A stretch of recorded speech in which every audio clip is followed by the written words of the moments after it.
Bush-Rove-era Republicans have been so effective for so long at using wedge issues to drive the religious right to the polls.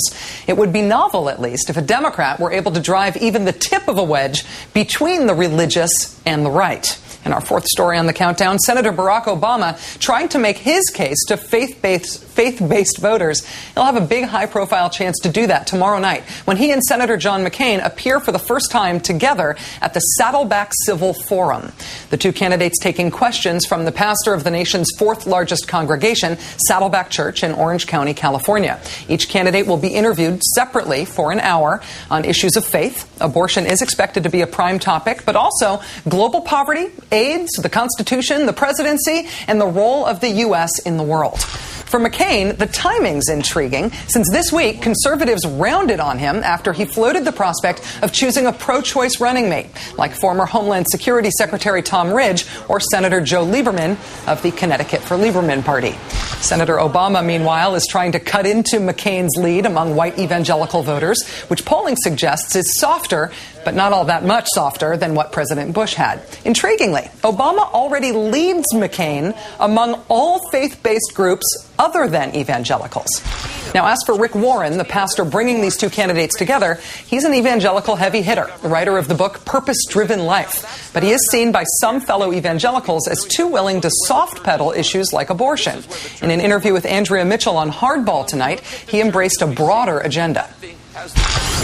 I think a lot of people are kind of in the middle who say, you know, I think this party gets this right, and I think this party gets this right. And I think there's a common ground area that needs to be staked out, maybe that is post-partisan, that allows for people to look at the whole spectrum instead of just voting party line. Let's bring in the senior policy analyst for Americans United for the Separation of Church and State, Rob Boston. Hi, Rob. Thanks for joining us. Thanks for having me on. Do you think, honestly, that Senator Obama has a chance of earning the votes of a significant portion of white evangelical voters? Well, if you look at some of the recent elections, they have been very close. He doesn't have to pull off that many to make a difference. Of course, the challenge is to find a way to do that that doesn't isolate the voters who consider themselves secularists, because that's a significant block as well.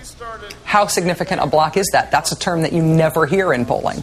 Yes, from the data I've seen, it could account for as much as 10 to 15% of the electorate, which is not a number to be sneezed at. How much of the prospects of Obama winning over religious voters, how much of that owes to a change in the thinking of religious voters? And how much of it owes to Obama's particular appeal, the policies he supports, the way he's campaigning? I think it's a little bit of both. We're hearing a lot these days about the so-called new breed of younger evangelicals who aren't so interested in the old issues of opposing abortion and opposing gay rights and same-sex marriage. Supposedly, these folks want to move on. They want to adopt environmentalism and poverty and fight AIDS around the world.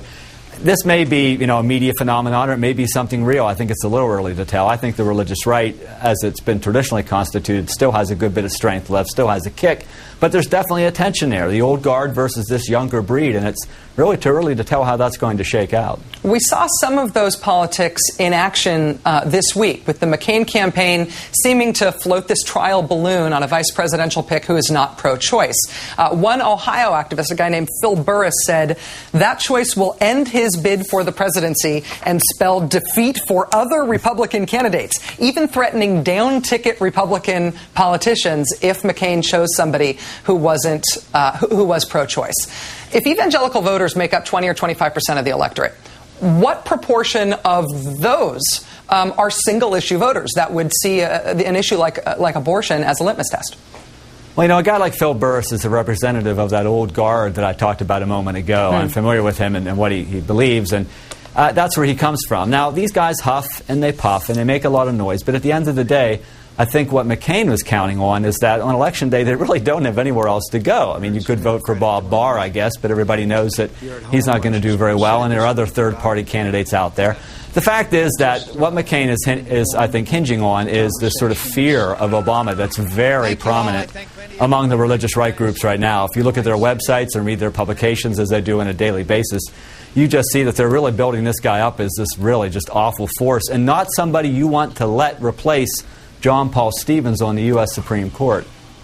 Rob, Do you think that the forum that's going to take place tomorrow in Orange County, the Saddleback Church Forum, do you think a forum like that is a good idea? Do you think having the two presidential candidates meet on the same stage, even if only for a moment, together for the first time in this general election campaign at a forum on faith, is the kind of thing that undermines the traditional and constitutional division between church and state? I think there's simply too much religion in our political system. We've been through this already. We've had these types of forums. We know what these guys believe. We know they're Christians. We know they go to church. If you look at the polling data, the average American is saying the things that they are concerned about are energy prices, the mortgage crisis, the war in Iraq, the recession. Are they going to be able to keep their jobs? Real bread and butter issues, paying the bills. To go back and talk about God again and Jesus and Christianity and the Bible and ask what's your favorite Bible verse and get into all that. We've been there, we've done that. I think the average American is saying, okay, I'm satisfied. Let's move on to some really more pressing issues. Rob Boston, Senior Policy Analyst for Americans United for the Separation of Church and State. Thanks for joining us tonight. My pleasure.